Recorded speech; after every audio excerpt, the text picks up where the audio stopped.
اور یہ جو نئی آخر میں رکاوٹ ڈالی ہے، اب یہ رکاوٹ پورے ملک کے لیے عذاب بن گئی ہے، بلکہ اپنے لیے بھی عذاب بن گئی ہے۔ اب تو مجھے خود شرم آنی شروع ہو گئی ہے کہ یہ کر کیا رہے ہیں؟ اینی جلدی دڑک لگ گئی یار، اتنی جلدی؟ کبھی تقریر کر کے جیل جاتے ہیں، کبھی جلسہ کر کے جیل جاتے ہیں، کبھی جلوس نکال کے جیل جاتے ہیں۔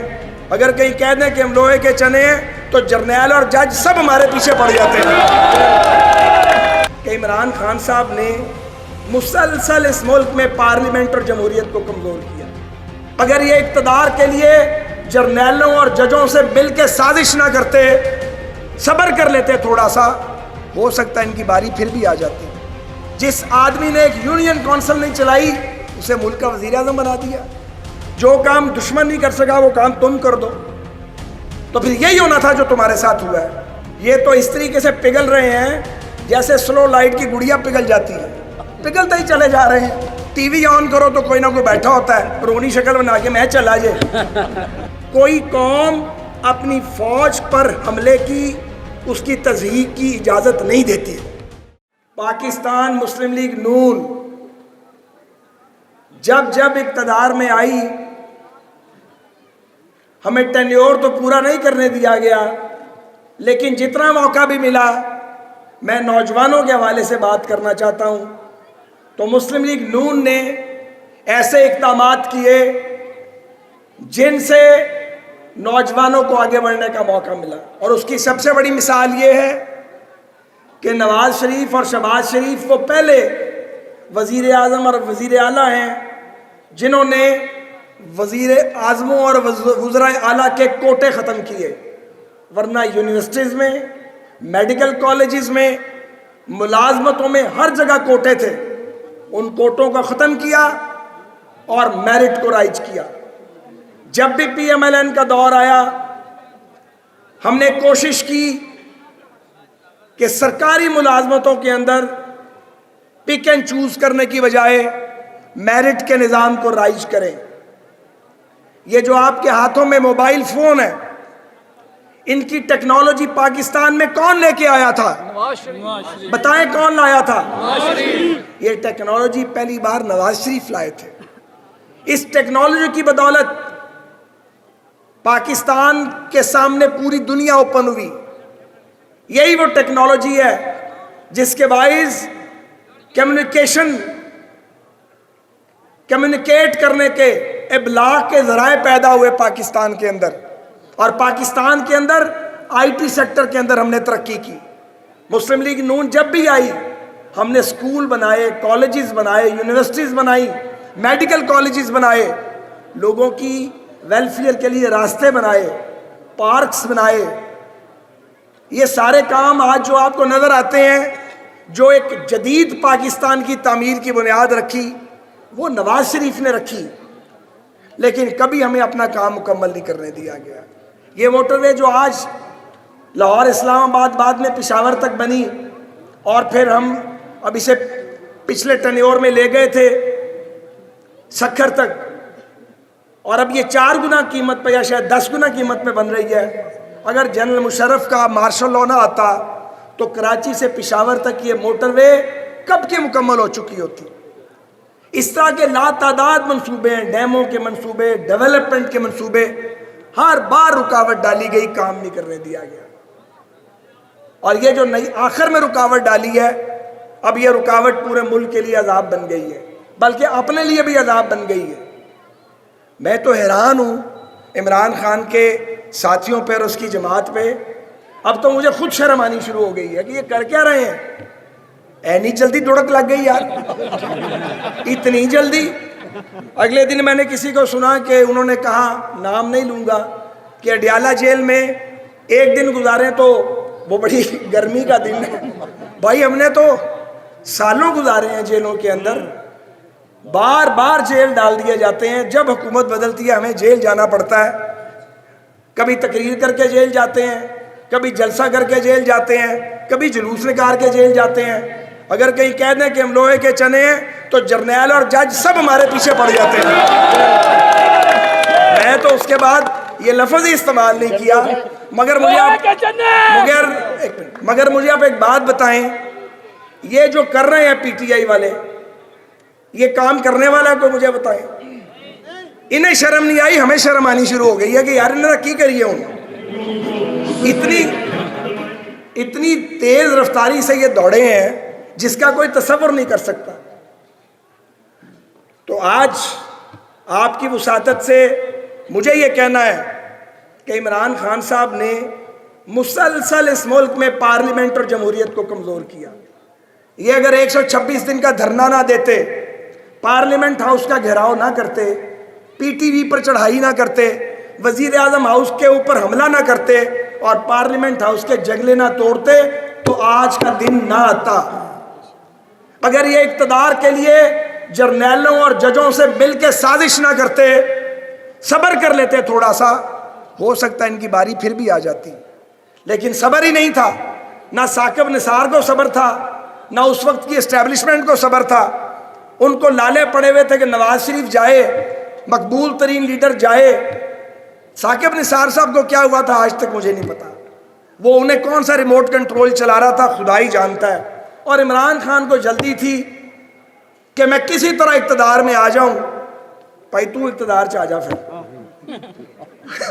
ان کی کریے میں نے دسو۔ میرا مطلب ہے کہ کوئی تیاری نہیں تھی اس آدمی کی، کوئی ویژن نہیں تھا۔ جس آدمی نے ایک یونین کونسل نہیں چلائی اسے ملک کا وزیر اعظم بنا دیا۔ جو آدمی قومی اسمبلی میں ہم 5 سال اکٹھے بیٹھے ہیں، الف بے نہیں آتی عمران خان صاحب کو قومی اسمبلی کے قواعد کی، اسے ملک کا وزیر اعظم بنا دیا۔ ان کے ساتھی آ کے میں بتاتے تھے، سنتا ہی نہیں۔ سرکار جب وزیر اعظم بن گئے تو افسر بتاتے تھے 2 منٹ کے بعد اس کی توجہ ختم ہو جاتی ہے۔ ملک چلانا مجھے بتائیں کوئی آسان کام ہے؟ 24 کروڑ کا ملک، ایٹمی طاقت، مسائل ہی مسائل، غربت ہی غربت، مشکلات ہی مشکلات، اس ٹوٹ بٹوٹ کو بٹھا دیا۔ اب وہ ٹوٹ بٹوٹ جو ہے اس نے پورے ملک کو خراب کیا اور اب اپنی پارٹی کو بھی خراب کر دیا۔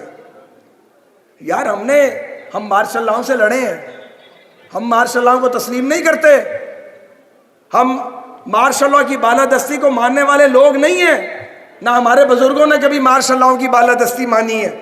لیکن مارشل لاء کے مخالفت کرنا اور ہے، مارشل لاء مائنڈ سیٹ کی مخالفت کرنا اور ہے۔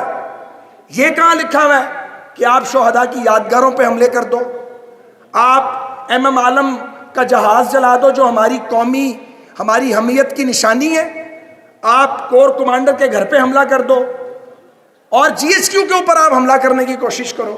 جو کام دشمن نہیں کر سکا وہ کام تم کر دو۔ تو پھر یہی ہونا تھا جو تمہارے ساتھ ہوا ہے۔ اور کیا ہونا چاہیے تھا؟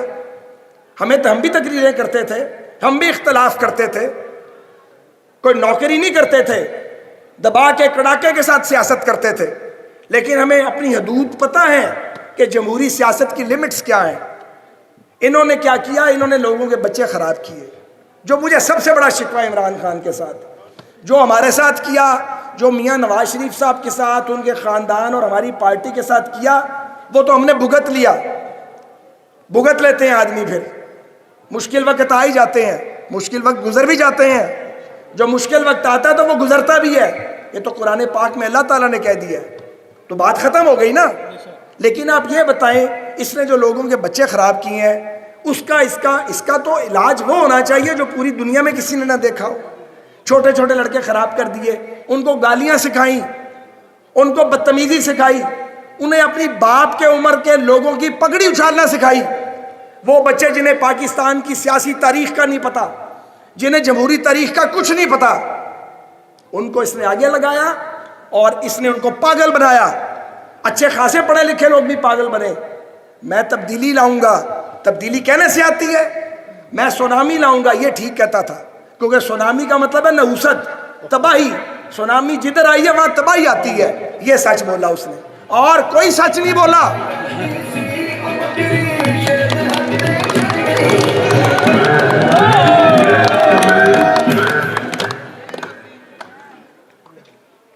تو میرے بزرگوں اور بھائیوں، کہتے ہیں جی بڑا مقبول ہے عمران خان۔ یار یہ کس طرح کی مقبولیت ہے؟ یہ تو اس طریقے سے پگھل رہے ہیں جیسے سلو لائٹ کی گڑیا پگھل جاتی ہے، پگھلتے ہی چلے جا رہے ہیں، پگھلتے ہی چلے جا رہے ہیں۔ ٹی وی آن کرو تو کوئی نہ کوئی بیٹھا ہوتا ہے رونی شکل بنا کے میں چلا جائے. انہیں عابد رضا دا تو میرا یہی کام رہ گیا کہ انہوں نے پھڑ کے گئی اور نہیں جانا یار کھلو جاؤ کی کر دے کوئی حال ہے.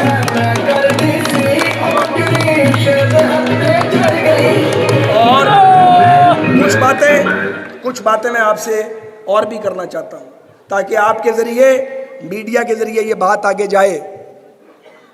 آج عمران خان صاحب کہتے ہیں میں مذاکرات کرنا چاہتا ہوں. کن سے؟ طاقتوروں سے کرنا چاہتا ہوں. کیوں بھائی؟ مذاکرات سیاستدان کرتے ہیں کہ فوج کے ساتھ کرتے ہیں؟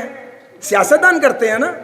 تو جب ہم نے مذاکرات کیے، حالانکہ مذاکرات جب ہم کر رہے تھے تو ہمیں اپنی پارٹی کے جو سپورٹر تھے وہ بھی گھور رہے تھے کہ یہ دن مذاکرات کیوں کرتے پئے ہو، جڑا تانوں چور کہندا ہے تے غدار کہندا ہے دنیا جہان دی گالاں کڈدا ہے، ایسے ہی ہے نا.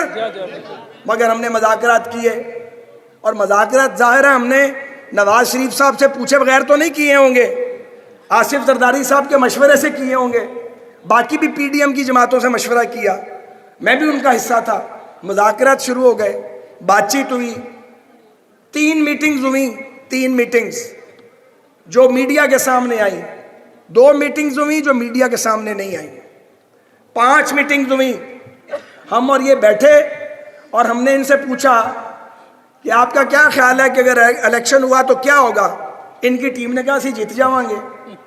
تو ہم نے کہا پھر الیکشن کی زیادہ ضرورت کس کو ہے؟ انہوں نے کہا جی سانو ہے، تائیں تے اسی الیکشن ماننے ہیں. تو ہم نے کہا وہ مل کے ایک تاریخ طے کرتے ہیں. اگر تمہیں الیکشن چاہیے، ہم بھی الیکشن چاہتے ہیں کیونکہ آئین کے مطابق ہونا چاہیے، تو وہ مل کے تاریخ طے کر لیتے ہیں.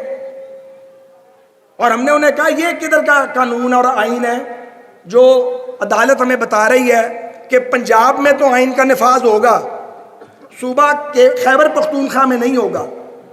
یہ کس طرح کا آئین ہے کہ پنجاب چ الیکشن کرا لو تو کے پی کے چ الیکشن پھر ویکھ لیں گے. اور ہم نے کہا کہ آئین میں جہاں لکھا ہے کہ 90 دن میں الیکشن ہوگا، وہاں یہ بھی لکھا ہے شفاف ہوگا، غیر جانبدار ہوگا. اور ہم نے ان کی ٹیم کو کہا کہ اگر الیکشن کروا بھی دیں اور جیتنے والا کہے میں جیت گیا اور ہارنے والا کہے میں مانتا نہیں، تو اس الیکشن کا کوئی فائدہ ہے؟ تو جناب 4 پوائنٹس تھے، 3 پوائنٹس پہ ہمارا ایگریمنٹ ہو گیا کہ ٹھیک ہے. چوتھے پر بھی ہماری بات ہو گئی اور اگلی میٹنگ طے پا گئی کہ ٹھیک ہے ہم ڈیٹ طے کر لیں گے. ان کی ٹیم کو بات سمجھ آ گئی. لیکن عمران خان صاحب اکیلے ذمہ دار ہیں مذاکرات توڑنے کے. میں ان پر الزام نہیں لگا رہا، میں بالکل الزام نہیں لگا رہا. ان کی ٹیم میں سے ایک صاحب اب عہدہ چھوڑ گئے ہیں اور ایک صاحب ان کی پارٹی چھوڑ گئے ہیں اور 2 ابھی باقی ہیں. تو بات یہ ہے کہ ان کی ٹیم سیاسی لوگ تھے، انہیں بات سمجھ آ گئی. انہوں نے جا کے عمران خان کو کہا کہ وہ لکھ کے دینے کو تیار ہیں، آئیں مل کے معاہدہ کرتے ہیں اور اکتوبر یا نومبر کی کوئی تاریخ طے کر لیتے ہیں تاکہ پورے ملک میں 4 اسمبلیوں اور قومی اسمبلی کے الیکشن ایک دن ہو. اس میں کیا خرابی تھی مجھے بتائیں؟ انہیں کیا نہیں، 14 مئی کو الیکشن کرانا ہے تو 14 مئی تک کھلو وہ تلے باہر آ جاؤ. وہ باہر آ گئے، ان کا دل نہیں کرتا تھا آنے کو. تو اس عمران خان نے مذاکرات کے ذریعے، گفتگو کے ذریعے مسئلے کے حل کا سنہرا موقع خود گنوایا. ہم تو سارے بیٹھ گئے تھے وہاں پہ جا کے، پوری ٹیم بیٹھی ہوئی تھی ہماری، آپ نے تصویریں دیکھی ہوں گی. ہم ان سے بات کر رہے تھے، ہم پاکستان کو اس مخمصے سے نکالنا چاہتے تھے، اس کشمکش کو ختم کرنا چاہتے تھے. ہم نے کہا دیکھی جائے گی یار، ہو جائے گا الیکشن، ایڈی کیڑی گل ہے، پہلا الیکشن لڑنا ہے، ساری زندگی الیکشن لڑیں، جیت بھی جان دین تے ہرے بھی جان دین، جڑا ہار جاندہ وہ مر نہیں جاندہ، زندہ رہندہ ہے. الیکشن ہونا چاہیے تھا، الیکشن ہونا چاہیے، ٹائم پہ ہونا چاہیے. لیکن آج کا جو دن آیا ہے یہ عمران خان صاحب کی ضد، ہٹ دھرمی اور ڈھٹائی کی وجہ سے آیا ہے، ان کی وجہ سے آیا ہے. یہ وجہ ہے کہ ان کے بعد لوگ جو شاید ان کا ساتھ نہ چھوڑتے، بعض تو ڈر کے بھاگ رہے ہیں نا کہ پتہ نہیں کیا ہو جانا ہے، اور بعض اس لیے بھاگ رہے ہیں ان کی سنتا ہی نہیں ہے، پہچانتا نہیں ہے، ان کے نام نہیں آتے، کسی کی عزت نہیں کرتا، عزت کرنی نہیں آتی، صرف بدتمیزی آتی ہے. اور جو بدتمیزی خود آتی ہے وہ اس نے پاکستان کے نوجوانوں کو سکھائی ہے، وہ اس نے پی ٹی آئی کے سپورٹرز کو دکھائی ہے. وہ پنجابی دا لفظ ہے، وہ گھج گئے سن. بھائی وزیر اعظم اس سے حملہ کیتا، کچھ نہیں ہویا. پی ٹی وی تے حملہ کیتا، کچھ بھی نہیں ہویا. ਸਾਡੇ ਲੋਕਾਂ ਦੇ ਘਰਾਂ ਤੇ ਹਮਲੇ ਕਰਤੇ, ਕੁਝ ਵੀ ਨਹੀਂ ਹੋਇਆ। ਉਹਨਾਂ ਕਹਿੰਦੇ ਬੜਾ ਸੌਖਾ ਕੰਮ ਹੈ। ਉਹਦੇ ਬਾਅਦ ਸੁਪਰੀਮ ਕੋਰਟ ਦੇ ਦੀਵਾਰਾਂ ਤੇ ਗੰਦੇ ਕੱਪੜੇ ਲਟਕਾਤੇ, ਫਿਰ ਵੀ ਕੁਝ ਨਹੀਂ ਹੋਇਆ। ਬਾਅਦ ਜੱਜ ਵੀ ਮਿਹਰਬਾਨ ਸਨ, ਉਹਨਾਂ ਕਿਹਾ ਏਡੀ ਕਿਹੜੀ ਗੱਲ ਹੈ, ਕੋਈ ਗੱਲ ਨਹੀਂ। ਉਹਨਾਂ ਨੇ ਇਸਲਾਮਾਬਾਦ 'ਚ ਅੱਗ ਲਾਤੀ ਤੇ ਜੱਜ ਸਾਹਿਬ ਆਖਿਆ ਹੋ ਸਕਦਾ ਉਹਨੂੰ ਪਤਾ ਹੀ ਨਾ ਹੋਵੇ। ਉਹਨਾਂ ਕਿਹਾ ਤੇ ਬੜਾ ਸੌਖਾ ਕੰਮ ਹੈ, ਅੱਗ ਵੀ ਲਾਓ ਤੇ ਮੁੜ ਕੇ ਥਾਪੜੀ ਵੀ ਮਿਲਦੀ ਹੈ, ਘਰਾਂ ਤੇ ਵੀ ਹਮਲੇ ਕਰੋ, ਕੋਈ ਪੁੱਛਦਾ ਹੀ ਨਹੀਂ, ਅੱਗੋਂ ਪੈਂਦਾ ਹੀ ਕੋਈ ਨਹੀਂ। ਉਹਨਾਂ ਨੂੰ ਆਦਤ ਪੈ ਗਈ ਸੀ। ਕਦੀ ਉਹ ਵਜ਼ੀਰ ਆਜ਼ਮ ਹਾਊਸ ਤੇ ਹਮਲਾ ਕਰਤਾ, ਉਹ ਤੇ ਬੱਚੂ ਜੇ ਚੌਧਰੀ ਨਿਸਾਰ ਸਾਹਿਬ ਦੀ ਗੱਲ ਮੰਨ ਲਿੱਤੀ ਜਾਂਦੀ ਤੇ ਵੇਖਦੇ ਤੁਸੀਂ ਰੈੱਡ ਜ਼ੋਨ 'ਚ ਆਉਂਦੇ ਕਿਵੇਂ। ਉਹਦੇ ਤੇ ਵੀ ਮੈਂ ਤੁਹਾਨੂੰ ਦੱਸਣਾ ਚਾਹੁੰਦਾ, ਜਦੋਂ ਇਹਨਾਂ ਨੇ ਧਰਨਾ ਦਿੱਤਾ ਤੇ ਚੌਧਰੀ ਨਿਸਾਰ ਸਾਹਿਬ ਵਜ਼ੀਰ ਦਾਖਲਾ ਸਨ। ਉਹਨਾਂ ਨੇ ਮੀਆਂ ਸਾਹਿਬ ਨੂੰ ਕਿਹਾ, ਵਜ਼ੀਰ ਆਜ਼ਮ ਸਾਹਿਬ ਨੂੰ ਕਿਹਾ ਜੀ ਤੁਸੀਂ ਮੇਰੇ ਤੇ ਛੋੜ ਦਿਓ ਤੇ ਜੇ ਰੈੱਡ ਜ਼ੋਨ 'ਚ ਆ ਜਾਣ ਤੇ, ਕਿਉਂਕਿ ਰੈੱਡ ਜ਼ੋਨ ਪਾਬੰਦੀ ਹੈ, ਇੱਥੇ ਤਬਾਹੀ ਮਚਾ ਦੇਣਗੇ ਤੇ ਅਸੀਂ ਇਹਨਾਂ ਨੂੰ ਜ਼ੁਲਮ ਨਹੀਂ ਕਰਾਂਗੇ ਲੇਕਿਨ ਰੋਕਾਂਗੇ। ਪ੍ਰਾਈਮ ਮਿਨਿਸਟਰ ਨਵਾਜ਼ ਸ਼ਰੀਫ ਨੇ ਕਿਹਾ ਨਹੀਂ, ਜਿਹੜਾ ਆਂਦਾ ਉਹਨੂੰ ਆਣ ਦਿਓ, ਜਿਹੜਾ ਕਾਨੂੰਨ ਤੋੜੇਗਾ ਕਾਨੂੰਨ ਦਾ ਸਾਹਮਣਾ ਕਰੇਗਾ। ਅਗਰ ਪੁਲਿਸ ਨੇ ਇਹਨਾਂ ਨੂੰ ਰੋਕਿਆ, ਕੋਈ ਵਾਕਿਆ ਹੋ ਗਿਆ ਤੇ ਖਰਾਬੀ ਵੱਧ ਜਾਏਗੀ। ਤਾਂ ਕਰਕੇ ਰੈੱਡ ਜ਼ੋਨ ਦੇ ਅੰਦਰ ਆ ਗਏ ਸਨ, ਹੋਰ ਏਡੇ ਪਹਿਲਵਾਨ ਨਹੀਂ ਸਨ ਕਿ ਰੈੱਡ ਜ਼ੋਨ ਦੇ ਅੰਦਰ ਆ ਗਏ ਸਨ। ਸੋ ਉਹ ਜਿਹੜੀ ਆਦਤ ਪਈ ਹੋਈ ਸੀ ਨਾ ਹਮਲੇ ਕਰਨ ਦੀ, ਗਾਲਾਂ ਕੱਢਣ ਦੀ, ਡੰਡੇ ਚੁੱਕਣ ਦੀ। SSP ਹੋਏਗਾ ਸੀ